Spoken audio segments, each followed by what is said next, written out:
Welcome to Weird World, the podcast. I'm Dean. I'm Carrie.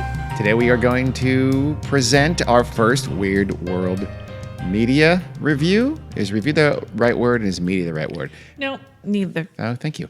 So You asked. we're going to talk about The Haunting of Bly Manor, the Netflix, I think, 9-part TV series. So it's not a movie review. And also, we're not really going to do a review. We're going to kind of, tell you the basics of the story. We don't, whether you've watched it or not, actually doesn't matter. Carrie thinks it does.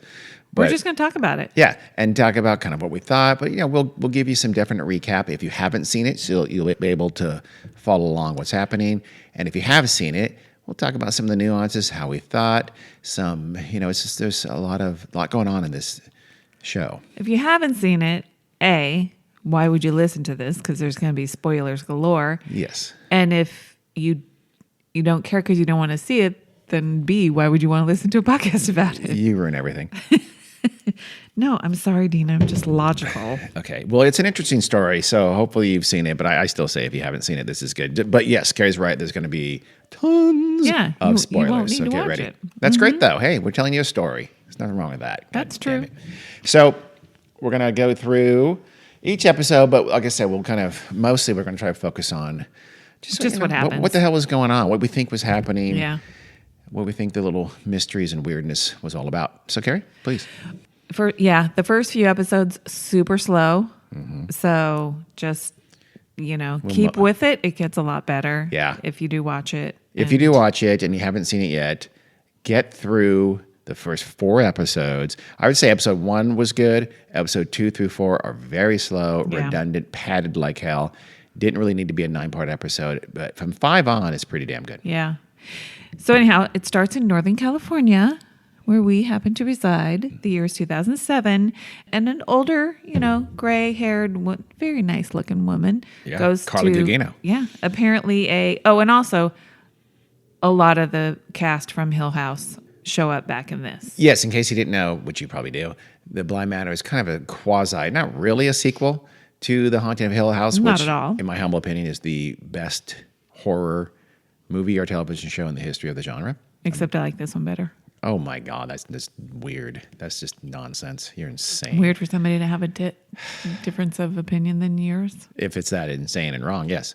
But anyway, this is not a sequel to that, but it's by the same creator, Mike Flanagan. Yeah. So it's got a bunch of the same actors in it. Mm-hmm.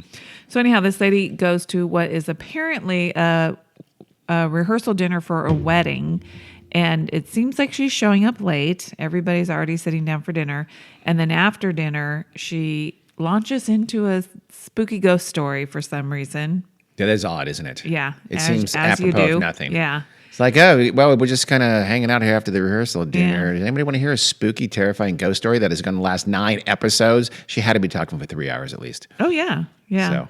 So, and, her narration is interspersed throughout the episodes too. Yeah, there's a lot of voiceover in this from Carla Gugino, which helps a lot to Yeah. understand things. It's not overly intrusive, I thought. No. I thought that worked. Yeah. Voiceover, I'm very resistant to voiceover, but Yeah. this worked. I was okay with it in this one too. So anyhow, she goes on to tell the story way back in the olden days of 1987 in London, where it's a story about an au pair who goes to take care of 2 little orphans, Flora and Miles. They're 8 and 10. They live in the family's summer house in the country in Essex or Sussex or some... One of the X's, One of the X's. within in southern England, yeah. And so the au pair's name is Danny. Played by, I don't know her name. Okay, good job. Oh, wait, no, I do. No, I don't have it. Okay. Do you? Yeah, I'll get it. Go ahead. She's hired by the 2 kids' uncle, who works in London and really can't be bothered to spend any time with the niece and nephew in the country house. So they are taken care of by the servants. Housekeeper named Hannah Gross. Played by Don't know. Tania Miller. Danny is played by Victoria Pedretti, who was in the Haunting of Hill House. She was a daughter, I think. Go ahead. The man that hires her is Henry Wingrave. He's played by Henry Thomas. Henry Thomas, who was the father in the flashbacks in Haunting of Hill House. The cook is Owen, an Indian gentleman, Played by Rahul Kohli. not from Hill House. Nope. So she arrives at the manor, although some things happen before that, where we see she's on a street in London and she catches a glimpse of herself in a window or whatever, and we see what looks like a ghost with shining eyes. Yeah. And she's very spooked by it. And there's some reason why it seems like she can't go back home to America, because, as I forgot to say, she's American. Yeah, and she covers all the mirrors anywhere because she typically sees that ghost with the shining eyes in mirrors. Mm-hmm. So she's clearly haunted by this Yes. cat. Yep. And a little wrinkle to this story. So she's got to go take care of these grieving orphans. I think it's been a couple years since the parents died, right? Probably. And Yeah, at least a year and a half. And was it a year or so earlier than this? Their first au pair killed herself. Yeah, 'cause- Apparently she drowned herself. Ms. Rebecca Jessel, Yes. played by Yes. Tahira Sharif. And she is, yes, it was, because she was their au pair for about a year. And she killed herself maybe a couple months ago when Danny comes on. Oh, Something was like that quick? It was Okay. something. Yeah, it wasn't that long. And of course, because we know it's a ghost story, but it's a spooky old country manor, the nanny starts finding these little dolls that are like little talismans all over the place. And one in particular looks scary because she doesn't have a face. And she sees it. It's under the dresser in the little girl's room. She picks it up like to go put it in the girl's dollhouse. And the little girl gets all upset. No, put that back.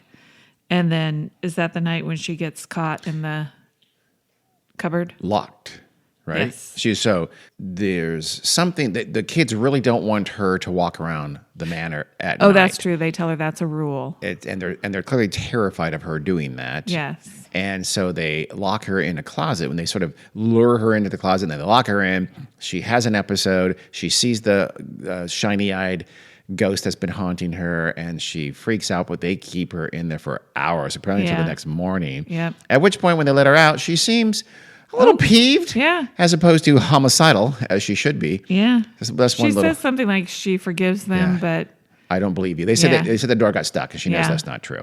Yes. But she was not nearly as pissed off as she But was. also- Most people would. That would be it. I'm done. Yeah. This job's over. I'm out. But there's also a reason why it seemed like Flora was alarmed by something she saw in her dollhouse. yes, So she's got dolls that represent all the people it looks like in the dollhouse. and some that don't. And yeah, like the spooky faceless. no face, Yeah, scary looking talisman. yeah.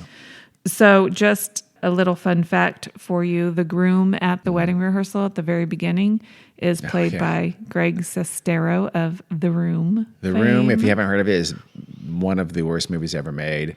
Everybody's classic bottom 10 list. The hairiest, you're tearing me apart. I can't remember the guy who made it. Just the creepy dude who made it. It's the movie that James Franco and Dave Franco made, the disaster movie. Disaster Artist, which Greg Sestero also co-wrote.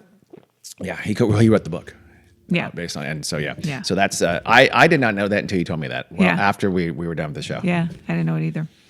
I mean, I couldn't even tell you what he looked like in the show. It was, I could. He actually looked vaguely familiar to me. I'm thinking, where have I seen that actor Yeah. before? And also, there apparently are a bunch of hidden ghosts. Yeah, in the first episode even. Yeah, maybe you, listener, has seen them. Yeah. I didn't see one. There's a plague doctor who shows up later in a much later episode that is one of those doctors who wore those contraptions over their face where they had that long beak where they would, when they treat plague patients. Yeah. He was in there, and there's another one too. There's a soldier. Yeah, that I didn't see the one. There's a bunch. Yeah. I mean, they're in every episode in more than one scene, and if you want to find them, you can look online and there are lists and everything. The other thing that seems odd is Hannah, the housekeeper, never eats or drinks anything. And it seems like they're, planting that, making it obvious. Yeah, I thought so. She'll say that she's already eaten or she's not hungry, and you'll see her clasping a coffee cup, but you'll never see her drink. And if you do see her hold something to her lips, it's kind of clear that she's not actually really drinking or eating and anything. but she seems pretty oblivious to that. She doesn't seem like they never show her trying to like she's tricking people or something like that. It's just, and also the other kind of foreshadowing here of what's to come is these muddy footprints that come from outside through the main front door across the gigantic whatever front room. It's a foyer that's 100 by 100, and then they go up the stairs and they go down the hallway into the room, and they see that multiple nights, and Danny just assumes Miles is messing with her and gets mildly upset and makes him clean up or something like that. That would be insanely freaky. Even if your 10-year-old was going outside in the middle of a freezing night and walking in and dragging muddy footprints every night, you'd be, okay, that's very dangerous. They have this dangerous pond or lake out in the front of the where grounds. Somebody recently drowned. Where Ms. Jessel killed herself recently. So they understate that. That's a couple of things where, if I had a critique there in the early going, they understate some of the reactions of what in real life, I think if you're locked in a closet, you're done. I'm out. Yeah. And if your 10-year-old charge you think is walking around the grounds at 3 a.m. and coming back in, it's more serious than, you better clean that up. Yeah.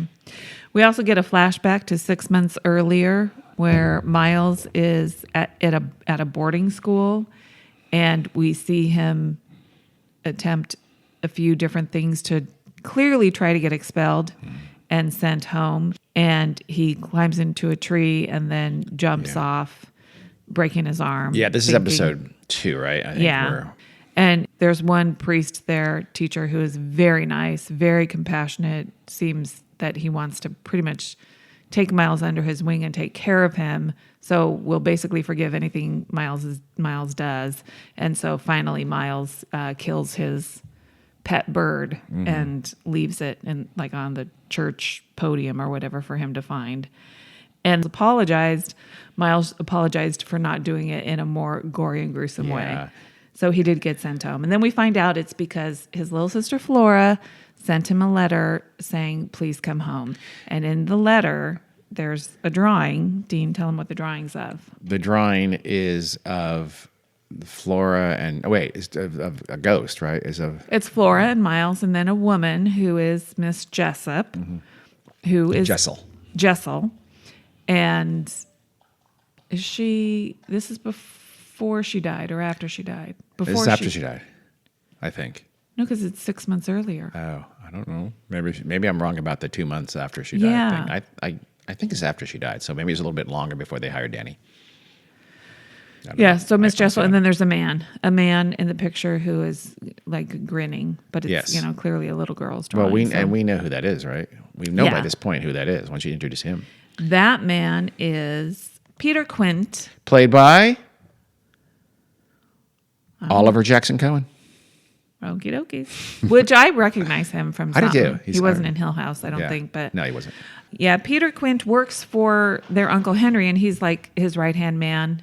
And we do end up seeing a flashback to when Rebecca Jessel was hired.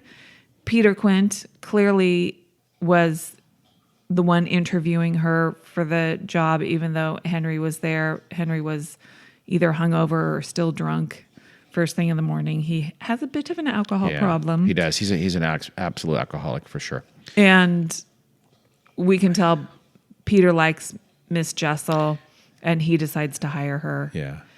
And a couple things are happening here, and the presence of Peter Quint is important because Miles, during this period, in episodes maybe 2, 3, 4, is starting to have these little interludes where he acts very adult, where he wants wine, or he almost borderline makes a pass at Danny. Yeah, he's creepy. It's very creepy. And we'll find out later, of course, that's because he's being possessed by the ghost of Peter Quint. Did I say that too soon? No, that's fine. Okay. So, give me a look. And of course, even though Flora and Miles are naughty little children, locking her in closets and traipsing mud through the house, she decides to reward them for cleaning because they were made to clean. They get to choose a game, and they choose hide and seek, which not on your life, but anyway. In a haunted mansion. Yes. And there's a whole wing of the manor that is off limits, and like, all the furniture is covered with sheets and stuff, and that was where the kids' parents, where their room was. So nobody's supposed to go in there. So of course, when they're playing hide and seek, that's of course where everybody goes. And Danny's in there, and she finds like Polaroid pictures of Miss Jessel and a man who turns out is Peter Quint. So clearly it was actually a selfie, an 80s selfie. Yeah, they invented selfies, we're pretty sure, for the Polaroid. Where they're clearly in a relationship. But that's significant because Danny recognizes the man in the picture as a man that she had seen standing in the parapet of that wing of the house. So the other folks in the house think, and especially episode maybe 3 or 4, she sees him through the window, and actually Miles sees him as well. So now they're convinced that we learned a little bit more about Peter's backstory, what Peter did. What happened is that Peter Quint, he was, again, Henry's right-hand man, his valet, an aide de camp, or whatever he was. Ended up having a relationship with Rebecca. With Rebecca Jessel. And he stole. No. I know. That's what we get for drinking Trulies. Yeah. He stole 250,000 Embezzled. Embezzled. He embezzled 250,000 pounds from Henry and took off. It actually was an account for Miles. Oh, was it really? Yeah. And he also took some jewelry as well that belonged to the parents, and a fur coat. And the idea was that we find out he was going to bring Miss Jessel with him. And he was he manipulated Miss Jessel by kind of propping her up. He found out what her dreams and hopes were, and she wanted to be a barrister, I think, and that's why she wanted to be the au pair with Henry, who was a well-known, I guess, or somewhat important barrister, and could help her career. Because I guess you have to be mentored by a barrister apparently. To become a barrister. Yeah, and England. So Peter Quint is telling her how smart she is, how she should keep to her dreams, etc. And then he says he told her through flashbacks that he was going to, just be ready. We're going to leave tomorrow. Trust me. And he disappears. Mm-hmm. And so they think, he's come back for some reason. Maybe he doesn't know Miss Jessel is dead. And there's been these series of calls where someone is calling, listening for a while, and hanging up, and think, it's probably him. Waiting for Miss Jessel to answer the phone. Yeah. Which makes a lot of sense. And so they also think she killed herself because he embezzled the money and then left and didn't come back for her. Exactly. So, and then again, this is like 2, 3, and 4. And otherwise, those 3 episodes could have been 1 episode at most. So there is kind of a, I feel like what they were doing here was trying to pad out to a quote unquote full season of 9 episodes. I think Haunting of Hill House, was 10. Most of these shows in Netflix, you want to get them to something like 10-ish episodes to have a full season. So they got this to 9. This could have been 4 or 5, to be honest with you, a 6 max. Yeah. And we still see Hannah still not eating. It's like every episode they do that. And she also sees a crack in the wall in the kitchen. Yeah. And, is very unnerved by it. And they bring in new character, Jamie, who is like the groundskeeper. Yeah. Young, good-looking woman. Well, she's been in already. We just are now mentioning her. That's what I mean. We're introducing her. Okay, sorry. But so she brings her in to look at it, to fix it. And when Jamie comes to look at the crack, it's gone. Yeah. And so this is going to be a running theme with Hannah. She keeps seeing cracks in things in the house, but she's the only one that sees them, and then they go away. And she's played by Amelia Eve. And that's actually really good foreshadowing for what we're going to learn about Hannah in a minute. But first, I want to mention we do get a pretty big reveal, I believe, in episode 4, where Danny has some significant flashbacks we find about her life back in the United States before she came to England, in which she was engaged to be married to a really nice guy with a great family. Her would-be mother-in-law was a good friend of hers and adored her. And like just days before they're going to get married, they go to a dinner, and we find Danny. They don't really show that Danny is clearly having cold feet. And he's saying, "What's going on?" And they flashed at them after dinner in the car, clearly angry, and they've apparently had this off-screen conversation, but effectively we know it's about Danny's sexuality. They didn't have an off-screen conversation. They had a conversation in the restaurant where but he was asking her why. She seemed very not excited about making plans for the wedding. Yeah, and he confronted her on it. And she doesn't say, "I'm a lesbian." Well, no. That happens off screen, and we get to the point in the car where they finish that conversation, and he's just quietly angry, and she's like, "I'm so sorry. I know I should have told you earlier." So anyway, Okay, but it was just I should have told you I didn't want to marry you. Yeah. And we've had hints that there has been a budding, at least a little hints of a budding relationship between Danny and Jamie, the groundskeeper, Yes. in current time at Bly Manor. But anyway, that argument with her fiance ends with they're in the car. He's in the driver's seat. We're in America, so they're parked on the right side of the street. He's on the side of the road with cars whizzing by. Well, it's important. Everybody knows how cars work. No, because you'd be on the other side in England. Yeah. So Okay. shut up. I'm helping our English friends, our left side driving friends in England and Japan, Carrie. That's why, and Australia. Okay. So he gets out of the car in a huff and He looks back toward oncoming traffic, and he has glasses on, and those glasses shine, and we realize it's which we already knew. The fiancé is her haunting ghost with the shining eyes, and a semi-truck or something like that just plows into him and destroys him and kills him instantly. Yeah. So she's haunted by this ghost because she feels responsible. She caused this argument, or no, not caused it, and he died as a consequence of that argument. And she starts seeing him immediately in the hospital. And then at the funeral. And then so she's super spooked. Yeah. And when his mother brings her the glasses, Yep. right as she's getting ready to leave for London, Yeah. she brings over the glasses. And so she takes them to London, which So is yeah, exactly. weird. So the mother brings her the glasses, as you say, and what would you do with them? You would Leave them 100% leave them in there. your house. There's a horrific reminder of the worst things ever happened to you in your entire life. Yeah. You naturally pack them in your bag and bring them to London with you. Come on, So, Danny. so the question about Edmund and That's the fiance. this, this vision that she sees, do we think Edmund is a ghost or do we think it's her guilty conscience and she just sees him whenever she looks in a mirror or sees a reflection of herself? We don't know. Like her bad deed or her And- shame caused his death. By the way, in case you haven't noticed, the show, The Bly Manor, is based on the novel by Henry James, The Turn of the Screw. The Turn of the Screw was the setup is very similar. The characters are very similar. The background with Miss Jessel killing herself, the previous governess, they would have called them then, is all in the book. The ending's very, very different. We'll get to that in a little bit. But Turn of the Screw is kind of famous for the reader never being able to be sure if the governess, the Danny character, is insane or is experiencing the things she experiences in real life. She's seeing ghosts and things like that. So are they ghosts or are they her imagination? It's the novel, one of the reasons the novel is famous is that we don't know. Right. And we're left unsure even at the end. In this case, it's very clearly their ghost. Yeah, but it's I not think. clear about Edmund. But it's not. I think it is because there's a scene where he is haunting her in the not in a mirror, but in front of the manor. And that scene ends. He's just staring at her, and they're both standing in front of the manor in the front area there, and outside. And he is suddenly just pulled away violently into the manor. And later, much later, we'll get to that.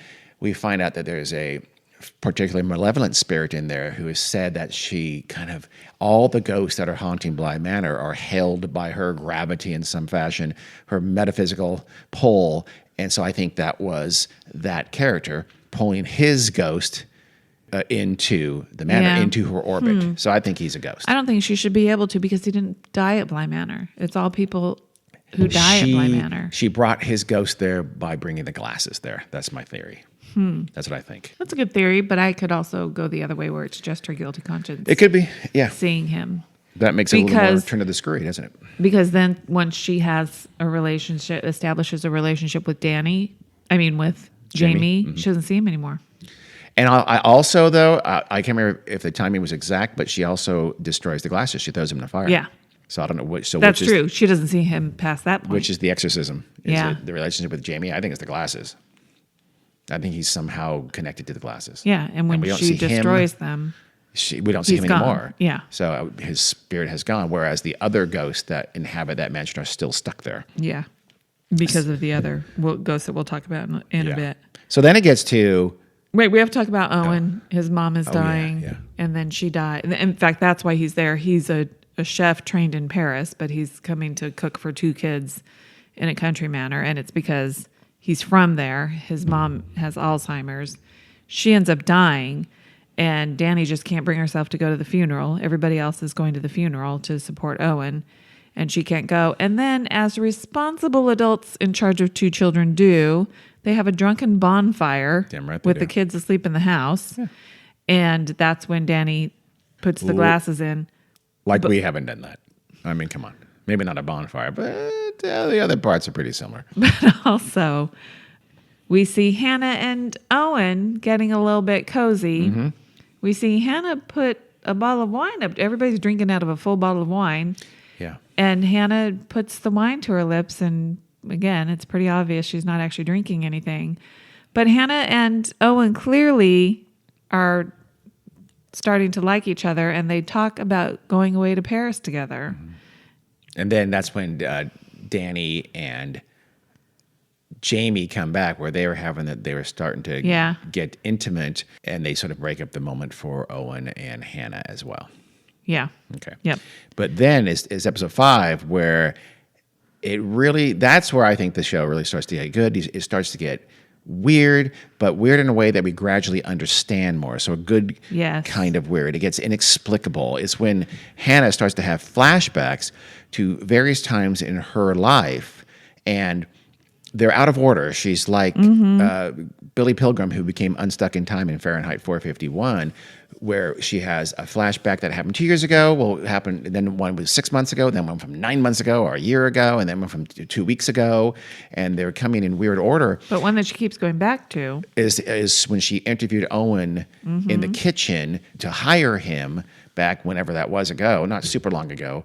And eventually she says, it looks weird. And she says, we've done this before. Because they come back to that flashback maybe the 3rd time. She says, we've done this before. And the Owen character in this flashback takes his glasses off and says, yeah, we have. But let's just keep, going through this. Mm-hmm. Let's just power through this kind of a thing. And so the characters in the flashback begin to have agency and awareness that they are within a flashback, which is a super cool idea, in my opinion. Mm-hmm. It is really cool. Yeah. It's confusing, and it takes a bit to kind of get your bearings and realize what's going on. She also flashes back to the night where Peter Quint tells Rebecca that he plans to move to America and wants to take her with him. Mm-hmm. He's got to go do something, and then he'll come back for her.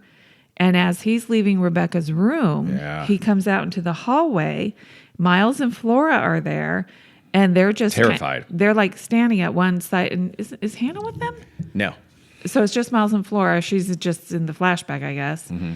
And that's another thing too. In some of these flashbacks, she realizes almost as if she shouldn't be in that flashback. Yeah. So they're standing there, and they see what's happening, and it's the faceless, scary lady ghost. It's better than that. It's more of a jump scare than that. So Peter Quint is talking to Miles like, what's going on here? Uh-huh. And they look both scared. And he's standing at the hallway at the top of the stairs from the downstairs. And just out of nowhere, you see this faceless ghost with woman ghost grab him by the throat. By the neck, yeah. And she drags him bodily down the rest of the hallway and disappears into a bedroom. It's very effective. It's almost like a grown-up jump scare. Yeah. It's really well done. It's terrifying. The kids are horrified, but they stand still, frozen with terror. And they wait a while, and after, 30 seconds or so. Very quickly, Peter Quint comes out of there as if nothing's wrong. And they're like, what happened? What happened? And he's like, nothing. And he goes up and talks to, I guess, Miles. And Miles wants to hand him something, and it goes through his hand. And he looks baffled. Peter Quint does. Yeah. And then suddenly the faceless ghost woman comes back out of the room with his body, still clearly dead now, carrying him by his throat, carries him down the stairs, across the huge front whatever it is, the big front room, outside and into the lake, into the depths of the lake. So he realizes he's dead. He's a ghost. He realizes he's dead. He's a ghost. And somehow he figures, oh, hey, I can possess this little boy Miles. It was an accident. I think he touches him and kind of... Must have felt something. Yeah, goes into the body of Miles and sort of take over his body, at least temporarily. Mm-hmm. And in Hannah's, one of her flashbacks with Owen tells her there's something wrong with Miles. Mm-hmm. And...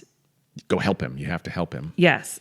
So Miles is outside, In fact, he's smoking outside by a well. Which is we now, at this point, We I don't hadn't know. completely realized that when he's acting adult, he's possessed by Peter Quint. Yeah. So whenever he's doing something very adult, that means Peter Quint is in his body. And he's out there smoking. Yes. And so Hannah goes out there and she is just standing there and wait a second. No, is this right? Yeah, it's right. So Miles is there. She goes to him and they start having an argument about his smoking, and he gets bent out of shape because he's Peter Quint, a grown-up who should be allowed to smoke if he wants to. And he says, you're just a busybody. You're nosy. And she's backing away toward the well behind her when he suddenly says something. I can't remember what it was. And he pushes her violently. She falls into the well, cracks her neck. And she's sort of watching this, the hand of in a flashback form. And she realizes... Oh, and now I believe in episode 5, she realizes she's a ghost, and she's been a ghost the entire time. And then we see Danny arrive. Yes. So right as Miles, Peter, being possessed by Peter, kills Hannah, Danny arrives, sees the kids out there, just Miles and Flora are out there. And Hannah, the brand new ghost, takes his hand, seeming a little disoriented. And this was the very first episode when they had this scene originally happen. And she did seem a little disoriented, a little distracted, because she just realized she's a ghost. But we think she forgets that she's a ghost. Yeah. Because these flashbacks, and I think the cracks are symbolic of this cracks in her facade. Yeah.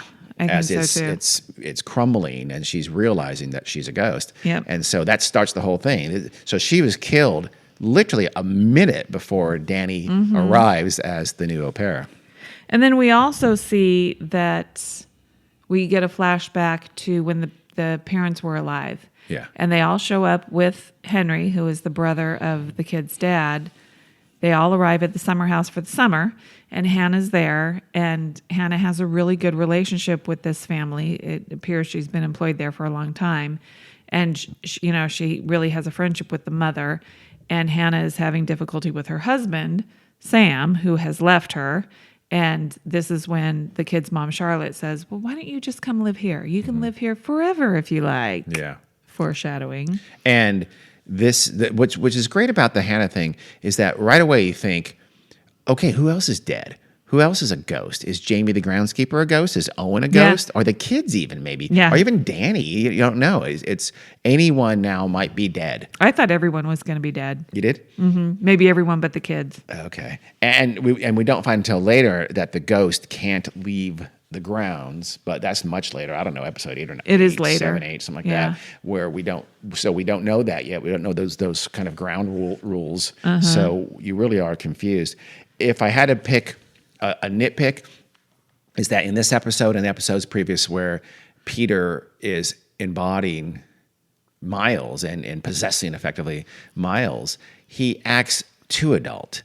And he's a smart guy. He knows I'm in the body of a 10-year-old child. I can't smoke, demand wine, and hit on my au pair. He would have acted more like a child to not make people suspicious of what's going on. Not that they're going to think, oh, is he possessed by an older ghost? No, but still, it's still very weird that he wouldn't have acted like that. It's a minor nitpick, but they could have been much more subtle and still convey this idea that Miles is different at these certain times throughout the series. Yeah. Well, and then we have another episode with a bunch of flashbacks to when the parents were alive. And we find out that Henry, the uncle, was having quite a long-standing affair with the kid's mother, Charlotte. Years, yeah. And in fact, we see the moment of Flora's birth where Henry is there. The father is not. Presumably he's out of town.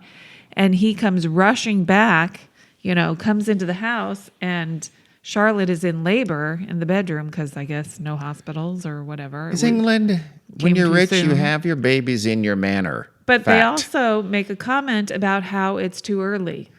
Yes. The baby's not due yet. Yes. And it's like, oh, well, she's coming anyway.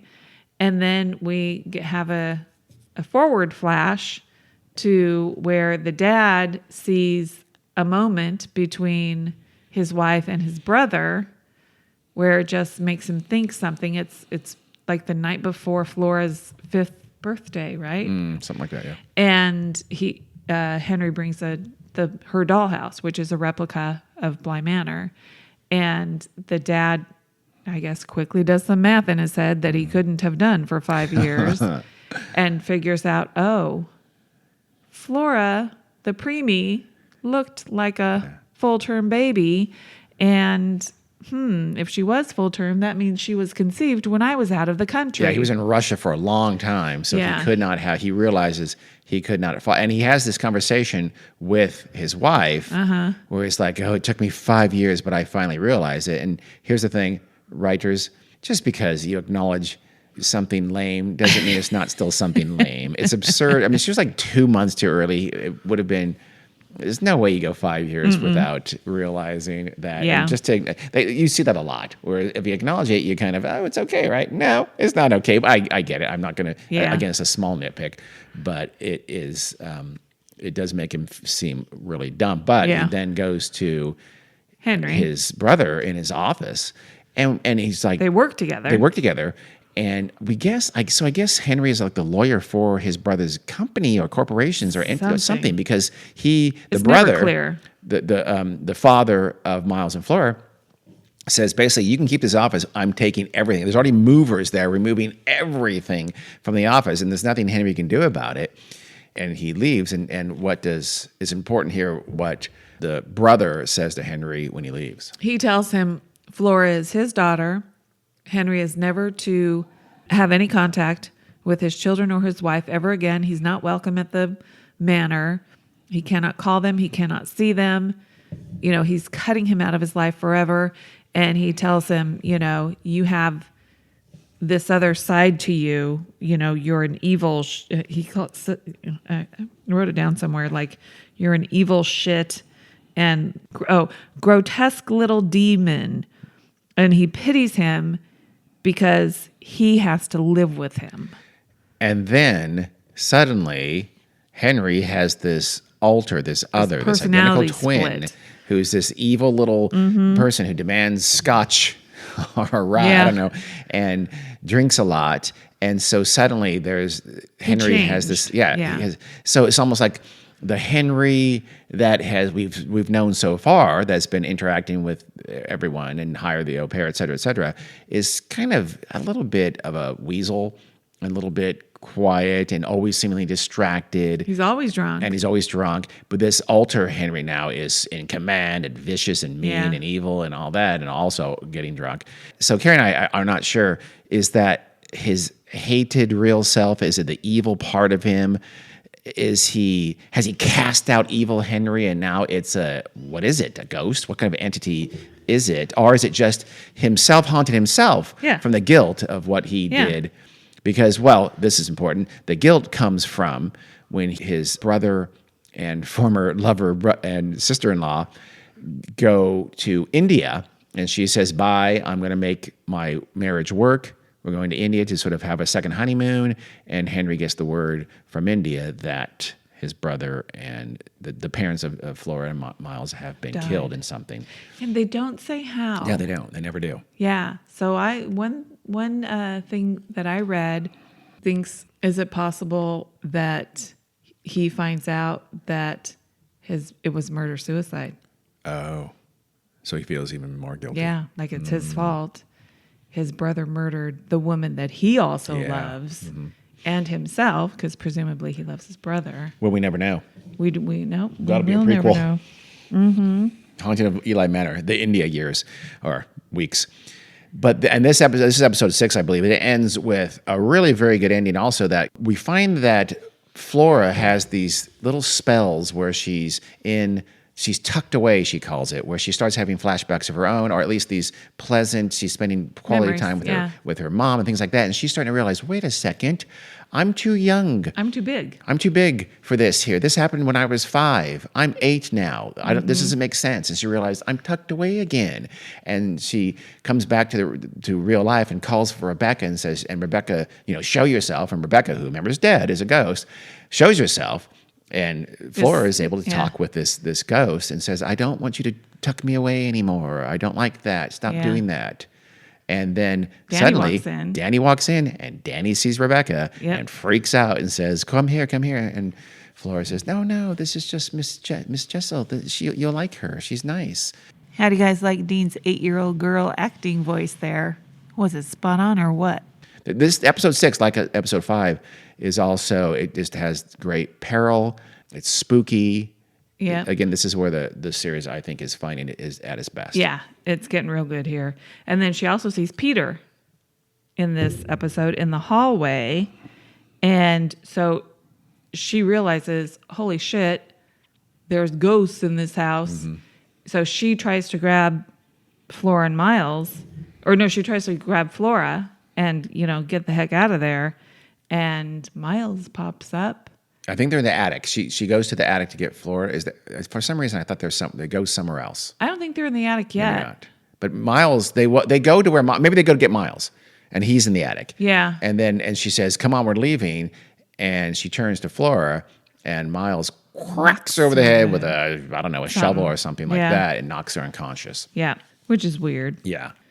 There's a scene. I had that it was this episode. She shows Jamie takes Danny to see this special flower that blooms 2 weeks a year at night, a moonflower, something like that.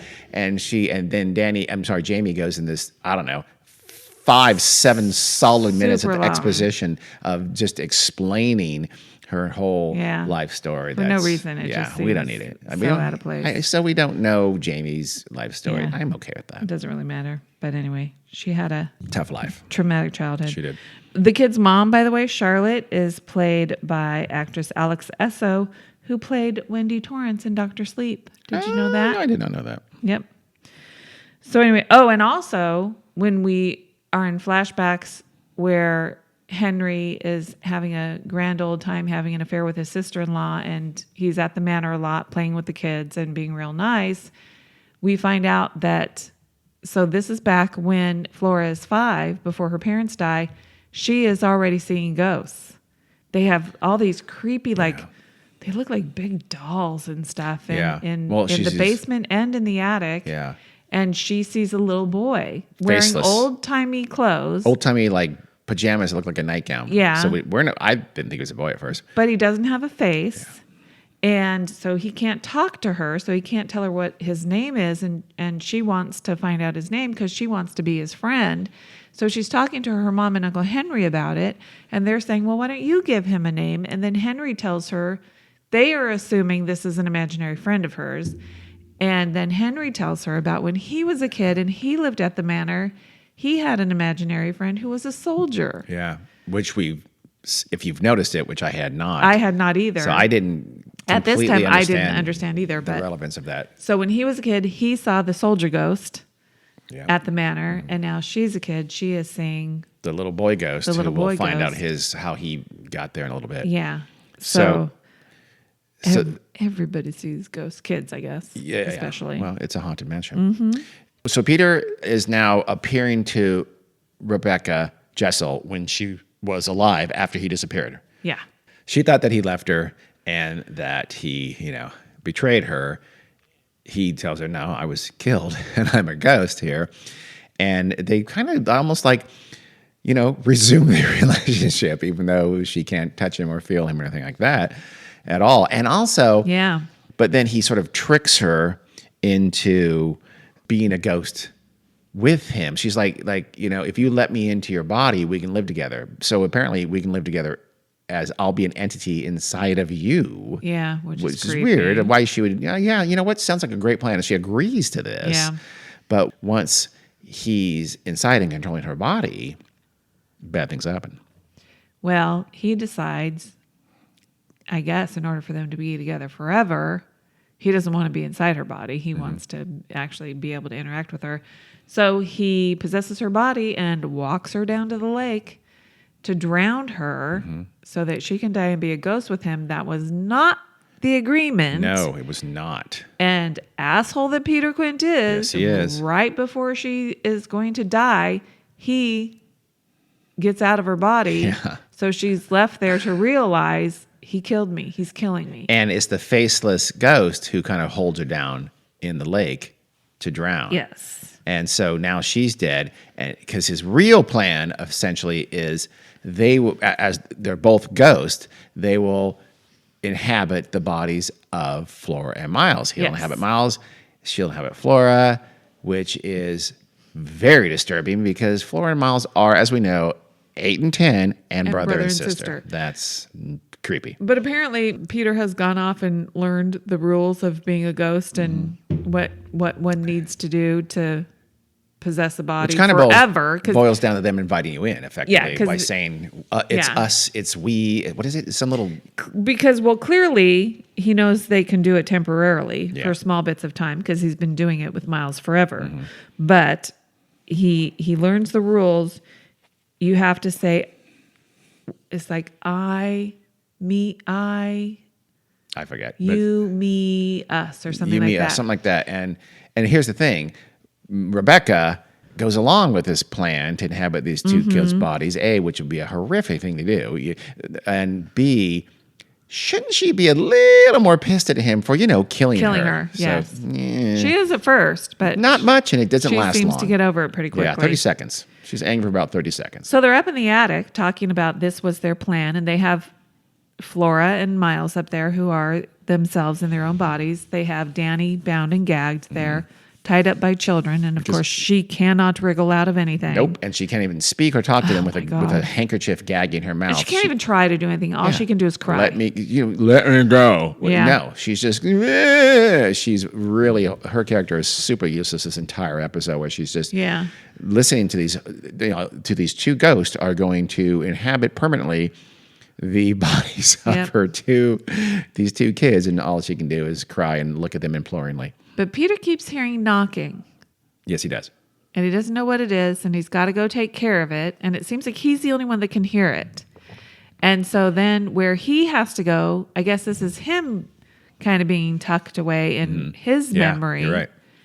And every time it happens, he goes back to the same memory of when he was alive in his apartment, and his mom is knocking at the door. And he answers it.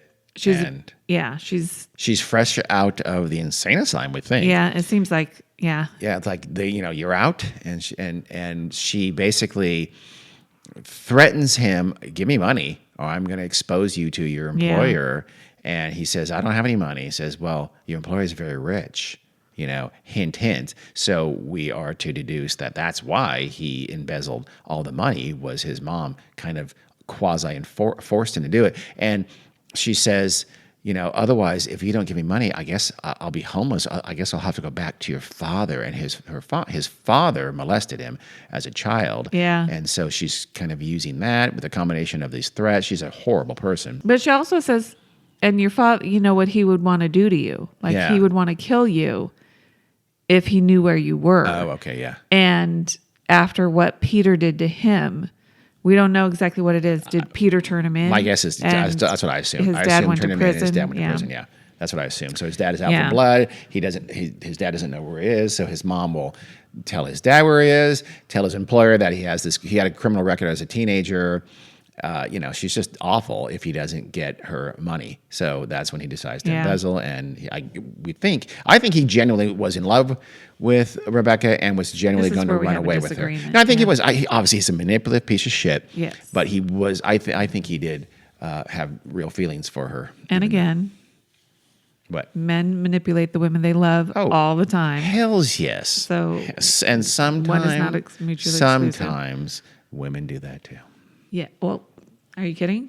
Much Women less. do it all the time. Okay. I wanted you to say that, not me. So, but men, much tend more, to also much do worse. it with physical violence and harm as well. Yeah. He killed her. He did kill her. He did indeed. So Peter and Rebecca kind of are up there in the attic trying to convince Miles and Flora to let them inhabit their bodies. And this is the only time where I have even an ounce of, oh, Peter's not such a bad guy.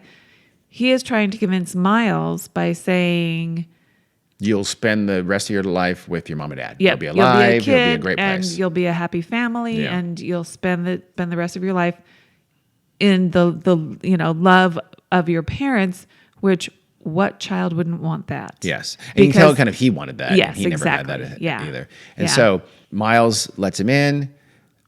They both let him in, lets yeah. Rebecca in, Which- and they're possessing the bodies now. They're in And this charge is of the supposed bodies. to be permanent. It's supposed to be permanent. Did you And- notice something that No. signifies that? What? Heterochromia. Oh, yeah. Did you notice? I did know. Now that you think about it, because remember they showed those close-ups of their eyes. Yeah, I totally and they didn't notice. changed. I noticed their eyes changed, got funky. Yeah, that was Yes. why. They had Okay. one, the eyes Oh, were one different of colors. the other person. Okay, Yep. interesting. Yeah. Interesting. Yep. And so what happens is that Peter, in charge of Miles' body, leaves the room. He has to go attend to something. I don't remember what it was. And when Flora, inhabited by Rebecca, is alone with Danny, she says, Rebecca, we now see, is the ghost, and she's not really in Flora's body. And Flora says, okay, now let's let Danny go. And they let Danny go. They untie her. She says, we made that up. We agreed. Rebecca and I agree that we just pretend that Rebecca was in my body. So they're tricking Peter. Yes, I'll tell you where Peter went, Where what did he had Peter to go? attend to. Okay. Hannah. Oh, yeah. Hannah was knocking. That's So right. he goes, as Miles, to take Hannah outside, and he's going to be mean to Hannah. So he takes her out to the well and shows her dead body. That's right. To make To her force sort her of- to realize she's dead. you're dead. Yeah, I forgot about that. So back up in the attic, though, they untie Danny, Florida. and Flora unties Danny. And so Danny picks up Flora, and she's going to race a house. They're going to get out of there. And they get out to the front of the manor, outside in front of the manor. And suddenly, this is when Flora decides to go, oh no, we can't go without Miles. And Danny just sort of lets her down, and it's very indecisive there for a second. Instead of saying something like, we'll go get him, we'll come back for him, unless you and I get the hell out of Yeah. here right now. This is a very dangerous place. She just is very indecisive there for a second. And then this here is another adult jump scare. Yeah. And it's internally consistent, which I liked. It was suddenly Danny standing there in front of the manor. The crazy, insane, malevolent, faceless ghost suddenly grabs Danny by the throat and starts dragging her inside. And that's internally consistent because we've already established that her route comes from the lake, across the front of the manor, into the manor, and up the stairs, Upstairs, etc. yeah. She does exactly that. So it's like if you're in her path that Yep. she does every single night, and this is night, then you're in danger. If you're Yeah. not in her path, and maybe, I guess, right? Yeah. Yeah. But so now that episode ends. I think it's episode 7 ends with the Lady of the Lake dragging Danny by her throat up the stairs. Yep. It's good. And see, the one reason why it might seem horrible that Danny was willing to abandon Miles. Rebecca had said, it's too late. Miles is gone. Mm-hmm. That Peter That's was, right. yeah. Next episode is kind of interesting. I kind of liked it. I think I liked it more than you did, but it's all black and white, which you didn't really even notice. Didn't completely notice. I thought it was in sepia. Was it true black and white, or was it sepia? I don't know, old timey looking. Okay. But it is centuries earlier, and it just gives us the background of the manor and what happened, and it gives us the background of the Lady of the Lake ghost, the malevolent one. The lord of the manor dies, and he only has 2 daughters. They can't inherit the property, so they have to find a male cousin who will marry one of them. So Mary's the oldest one. Really a marriage of convenience, but they do kind of have a loving marriage. She has a baby, and shortly after she has and lets her sister live there. She still lives there. Shortly after she has the baby, she gets Her sister Perdita. Yep. Viola Awesome name. is the lady of the manor. She gets what must be tuberculosis because she's coughing up blood. And the doctor comes and says she only has a couple months to live. But of course, she is very stubborn and refuses to die. She says no, she won't go. So she keeps living. It's years. She manages to live probably like 6 or 7 I think years. 5 years. I think they said that. And Maybe you're right. Your daughter is 5 or 6 years old now. she really doesn't get to have very much contact with her daughter, who she adores, and her husband, who she presumably loves, because of her illness, doesn't want to get them sick. And she's basically wasting away. She looks terrible. And her sister is the one who's forced to take care of her. And She's terrible to her sister. she's terrible to her mean sister her. because she's very jealous because her sister gets to basically have the relationship with her husband And daughter. that she doesn't get to have, and her sister's just taking care of things. There's nothing untoward going on, and Forbid. she hits her. Yeah. The sick sister hits the well sister, Viola. and eventually Perdita just can't take it anymore. And she chokes her out. Puts her hand over her Yeah, mouth she's like and nose. kind of taking care of her. She's having a coughing fit, and she just kind of puts her hand over her mouth and nose and holds her there for a little while until Viola dies. Yep. And then Viola goes into a kind of tucked away of her own, where she's just in her room and she Yep. can never leave it. And But before she died, she put all of her beautiful gowns and jewels into a chest and locked it up and made her husband vow to save these for their daughter when she grew up. Don't sell them, don't get rid of them, which he agreed to do. So that chest still exists, and it's in the attic. And they're poor. They lose a lot of their money. They need to sell it. Perdita has married the husband now, and she says, we have so much money. We have money to get out of some of our debts. Let's go sell it. He absolutely will not. We won't hear of it. He needs to keep his promise to his dying wife. So Perdita goes up there behind his back and opens the chest, and boom! Suddenly, these two hands leap out from the chest and strangle her to death.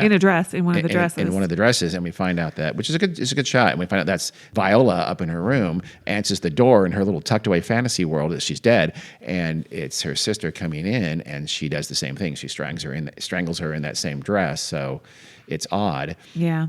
And so the husband locks up, his second wife is dead. Yeah. Comes home, he locks up the thing, and he takes the chest, thinking the chest is haunted or something like that. He thinks it's cursed. He takes the chest out to the lake and dumps in there, which is a clever way of showing us why the lake is sort of the locus of the evil of that manor. Yeah.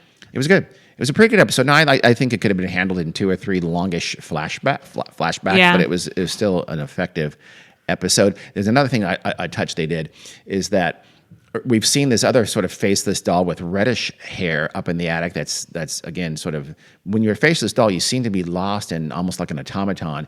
And that doll looks like it could possibly be Danny to plant. I think, I don't know, I mean, I could be wrong, to plant in her head that maybe Danny is dead and she's a ghost. And I don't know, somehow that's the ghost of Perdita. Yeah. I think around this time is also where I was thinking everyone was dead. Yeah. Yeah. Run us through that much quicker than this episode did, because this episode has a glaring flaw in it, which is the last episode. Yeah, well, this is where everything's kind of coming to a conclusion. Danny is being dragged into the house by Viola, the ghost, the lady of the lake, the faceless, evil, malevolent ghost, and takes her into the room. To her bedroom. Which was Flora and Miles's parents' bedroom.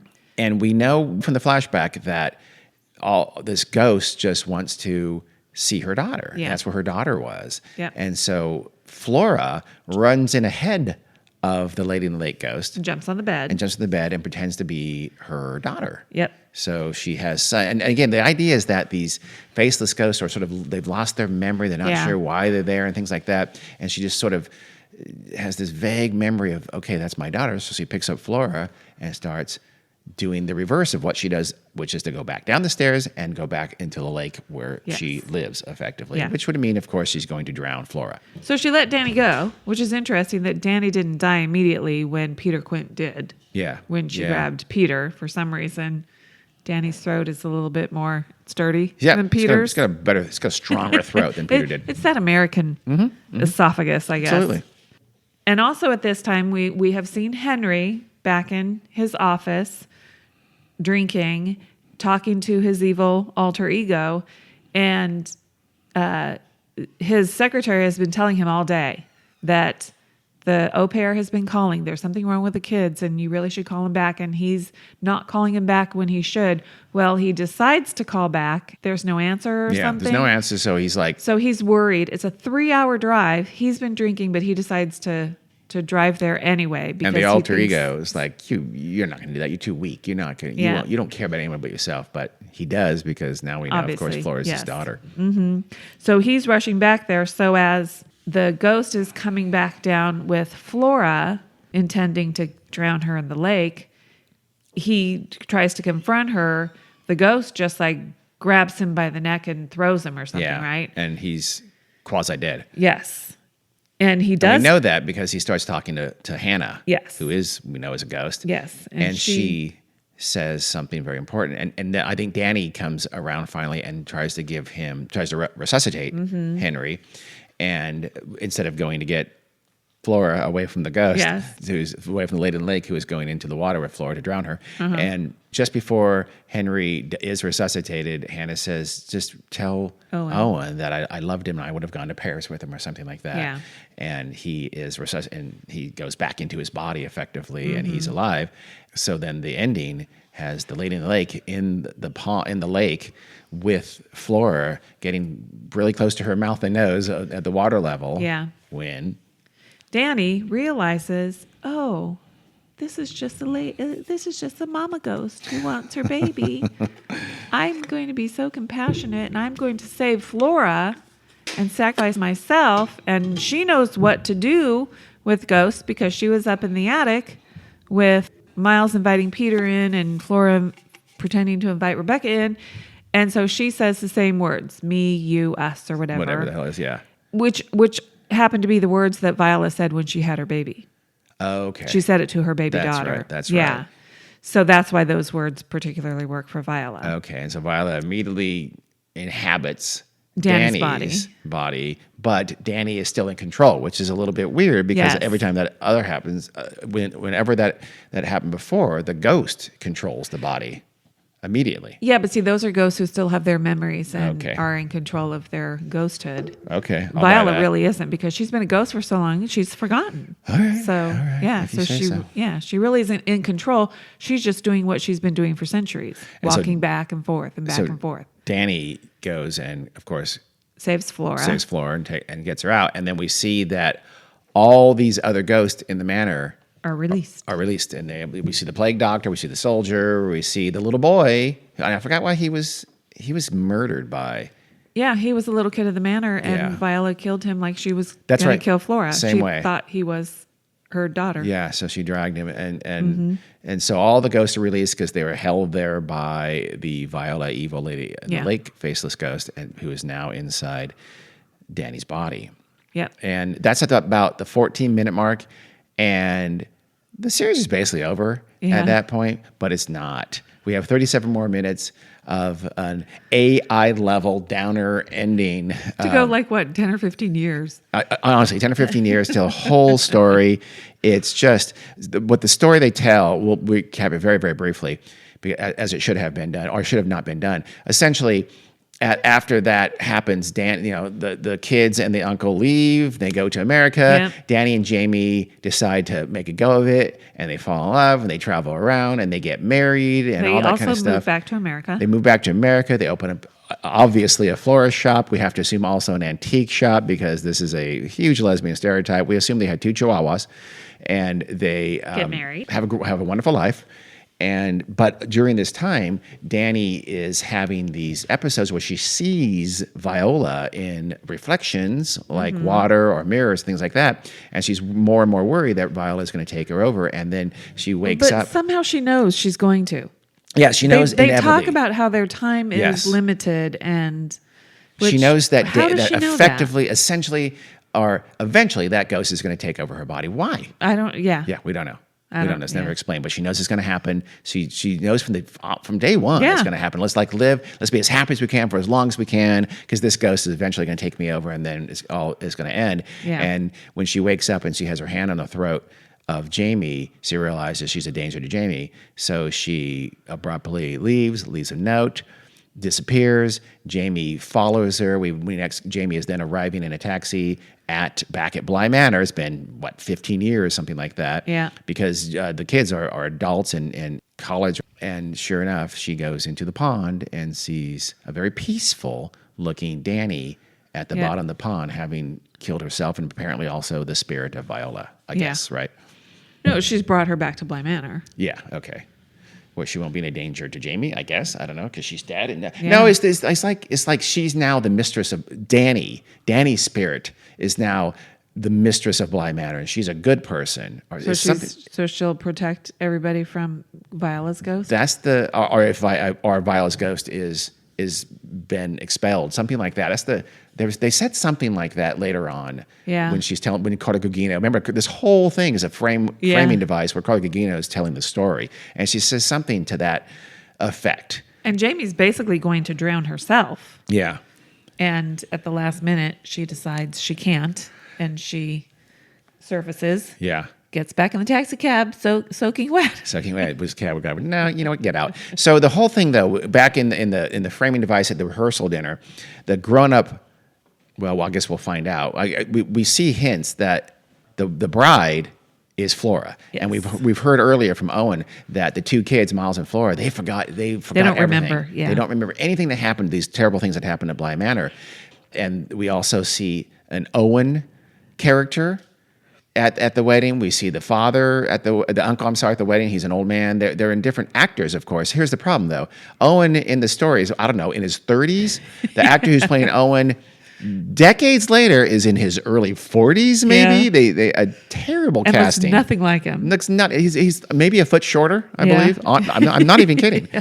It's horrifically bad casting. I Yeah. don't know if they're trying to make sure we didn't see that or did see that or what, but it's not necessary. Yeah. And everybody leaves after the ghost story is over except for Flora, the bride, and she's talking with Carla Gugino, who we know now is Jamie, the groundskeeper. With a miraculously very different accent. Very, very different. She went from a kind of an East End accent to a very upper crust, the West London accent Yeah. that Carla Gugino was able to master. And the key is this: Flora says, you didn't, you lied about, not lied, but you were wrong about one thing. What's that? Early on, you said this is a ghost story. It's not a ghost story. It's a love story. And Jamie says, yeah, I guess you're right. This is absolutely not a love story. It's a ghost story. And if it is a love story, it's a mangled love story, because not to put constraints on creativity, but if you're going to tell a love story, that love story has to be the center of that story arc. And it's not. It's hinted at and they make out once. It's really, the love story is literally embodied in the last 30 plus minutes of the last episode. There's lots of love stories in it. Okay, that's not a love story, though. It's not. It's a ghost story. Sure. There's a little bit of Owen and Hannah, or maybe have some sparks there. You have one episode of partly about the relationship of Viola and her husband. It's Yeah. not a love story. Not even close. And Charlotte and Henry The central love are story, really in love. The central love story is Jamie and Flora, which is great, but you have to have that be the centerpiece. If you want to write a love story, that has to be the centerpiece of all 9 episodes. And Peter and effectively. Rebecca. You're grasping at straws. Well, Dean, and Dean, the Lord of all fiction. No, I'm just saying narratively, it's poorly done. If that was your intent to do that as a love story. That's not how you do it. And it really, you have to admit, it's completely rushed. They have these quick scenes showing them over 15 years doing little things like having a ring and things like that to show what a great life they had for 10 or 15 years, whatever it is. It's that. I don't know how you do it. You would have had to completely restructure it. It's true. But then don't end it by saying this was a love story, because it wasn't. It's a ghost story. Well, so after that, Jamie goes up to her room. And I don't remember, she either fills the sink with water or the bathtub with water, and she's looking at her reflection. So she's clearly looking for Danny. Mm-hmm. And then she doesn't see anything.